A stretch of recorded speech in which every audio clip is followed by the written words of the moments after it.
जो cipher case का मामला था, यानी इतना इतना गंभीर मामला रहा और ऐसे लगता था जैसे पता नहीं इस मुल्क के साथ कौन सी गद्दारी कर ली और जो बातें ये सब लोग करते थे। यानी वो ये मरीम नवाज साहिबा जो आज चीफ मिनिस्टर बन गई हैं इस सूबे की, ये कहा करती थी साइफर, अब दुनिया के मुल्क हमें साइफर भेजने से डर रहे हैं।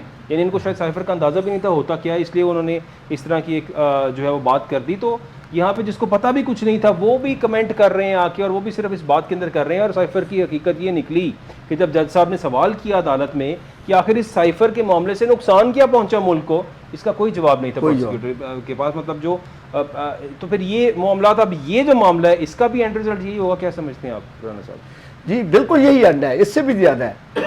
जो जितना ये तो हेयर से हो गया, उसका तो डायरेक्ट इससे रब्ता ही नहीं बनना इमरान खान साहब से, ठीक, क्योंकि जेल में है, तो ट्विटर बार यूज हुआ है। आलमगीर खान साहब, यहाँ पे जो ऐसे केसेस बनते हैं फिर इनकी सुनवाई होती है, इस पे इस्तफसार होता है, तो क्या जजेस, बिकॉज आप जज रहे हैं और आप इन सब चीज़ों को समझते हैं, क्या जब ये केस सामने आता है तो जज को अंदाज़ा नहीं होता कि इस केस की क्या नौयत है या किस तरह से ये केस बन गया है, इसको यहीं भी ख़त्म होना चाहिए, ये तो केस बनता ही नहीं है।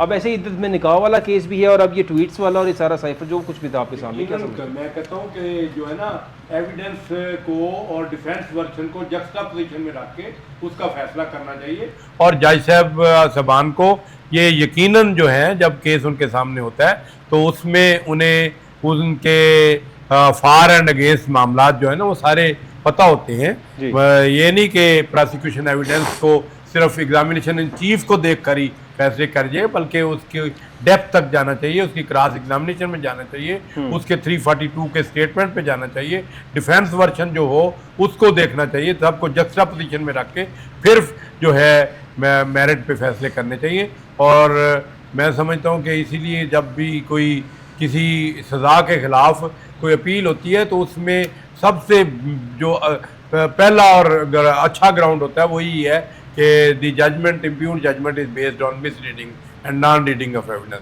और वो उन्होंने इग्नोर कर दिया, फलां चीज़ कर दी, तो वो उसको अप्रेज करते हैं अपीलेट कोर्ट और फिर उसको एडजुडिकेट करते हैं। तो मैं समझता हूँ इन दोनों पहलुओं को देखना चाहिए। तो दूसरी बात ये है कि मैं जिस तरह राना से फरमा रहे थे, मैं कहता हूँ ये हुकूमत के जो तर्जमान हैं थोड़ा सा इनको भी लगाम देनी चाहिए। ये भी शुतर बेमहार हैं और इनको जो है ये भी ऐसी बातें कोर्ट्स के बारे में भी कर देते हैं। कोर्ट्स को इसका नोटिस लेना चाहिए, वो जो किसी ओहदे पर भी हो, चाहे वो शर्जील मेमन हो या कोई और हो। तो मैं समझता हूँ कि भाई इस पर भी अदालत को जो है ना, अदालतों को नोटिस देना चाहिए और ताकि ये दूसरे जो है ना और कोई फिर जुर्रत ना कर सके। देखिए ना चट्टा साहब, 3 किस्म के ट्रायल हैं, एक मैजिस्टेरियल ट्रायल है, एक सेशन ट्रायल है और एक स्पेशल कोर्ट ट्रायल है। ठीक, कोई भी कोर्ट, जब जो आपने क्वेश्चन किया ना कि कोर्ट को नजर नहीं आता, कोई भी जब चार्ज कोर्ट लगाती है तो सबसे पहले जैसे 265D में सेशन ट्रायल है तो वो देखती है कि as to whether there is enough material against the accused. जब वो देखती है कि काफी मटेरियल मुलजम के खिलाफ है तो तब वो चार्ज लगाती है।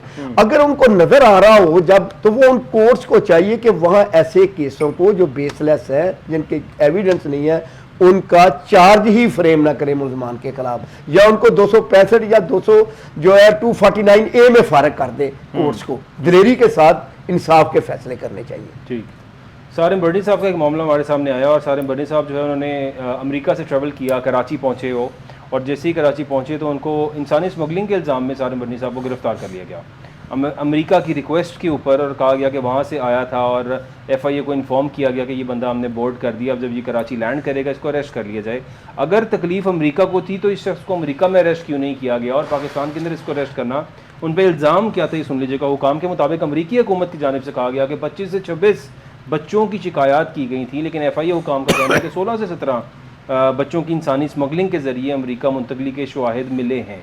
ये FIA कह रही है कि 16 से 17 के शवाहिद मिले हैं, 25 से 26 के नहीं मिले। लेकिन बात यह कि इतना अरसा ये अमेरिका में मुकीम रहे, अगर वहाँ पे अमेरिका को एतराज़ था तो वहाँ पे अरेस्ट क्यों ना किया गया इन्हें, और कराची लैंड करने पे ही क्यों इनको अरेस्ट किया गया? राना साहब क्या समझते हैं आप सब? मैं ये समझता हूँ कि अमेरिका समझता है और है भी, हकीकत ऐसा ही है जी, कि ये जो बाकी ये छोटे छोटे जो थर्ड वर्ल्ड के मुल्क है ना, थर्ड वर्ल्ड की जो बात करता है, वो कहता है ये कीड़े मकोड़े हैं, इनको हम जो ऑर्डर देंगे इन्होंने उन पर अमल कर लेना है। क्या तो सर होता भी ऐसी है? वो क्या होता भी यही हो रहा है ना, मैं यही बताने लगा हूँ।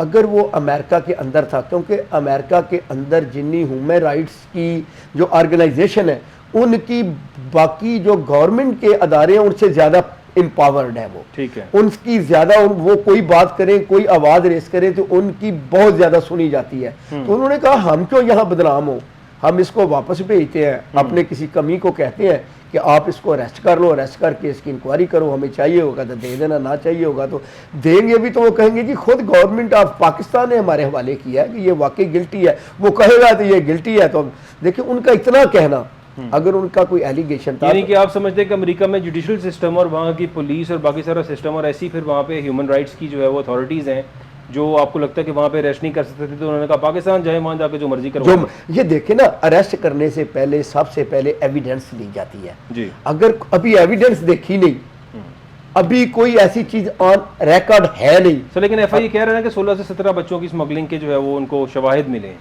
नहीं, वो तो उनके कहने पर कह दिया ना कि ये इतने हैं, शायद हमें भी मिल गए। फाइलें तो ये और क्या बन जाती करेंगे? हैं सर, फाइलें तो बन जाती तो फाइलें बना के कर लेना, एयरपोर्ट से तो ना कर ले। ये शायद अमेरिका में भी मौजूद थे, ये शायद अमेरिका वाले वहीं गिरफ्तार कर सकते थे, उसको जर्नी अलाउ ना करते, उसको एयरपोर्ट पे गिरफ्तार कर लेते, लेकिन यहाँ कहना नहीं स्पेशल सर उन्होंने इन्फॉर्म किया, बाकायदा एफआईए को उन्होंने इन्फॉर्म किया कि हमने बंदा बोर्ड कर दिया जी, जब पाकिस्तान उतरेगा इसको अरेस्ट कर लीजिएगा। What does that mean Alamgir Khan साहब? मैं कहता हूँ कि ये इसको वहीं पर वो अगर उनके पास सफिशिएंट एविडेंस अवेलेबल थी ह्यूमन स्मगलिंग की, तो वो वहीं पर उसको केस रजिस्टर कराते करते और वहीं पर उसको गिरफ्तार करते।